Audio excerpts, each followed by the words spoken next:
dito sa lugar na ito dahil kailangan po natin ng suporta. Ipakita natin sa mamamayang Pilipino na meron tayong karapatang magtanong kung ano ang ginawa nila kay Tatay Digong. Sino po ba ang gustong magsalita at ipahayag ang mga katanungan? Bakit nandito si Tatay Digong sa Villamor Airways? At pagkadaming-dami ang pulis sa loob, ano po ba? Balik kay OJC po punta tayo? Ha? Kung ano po ginawa nila doon, gagawin din nila sa atin? Ano po ba mga mamamayang Pilipino, kumilos po tayo?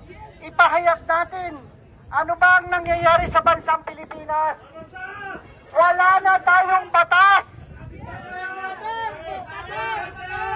Bakit nung panahon ni Tatay Digong? Panahon ng COVID, di ba lahat tayo isinalpa niya? Nasaan na ngayon ang mga taong gobyerno? Nasaan ang mga kapulisan na dapat magbigay ng tamang pangaral sa ating mga kababayang Pilipino?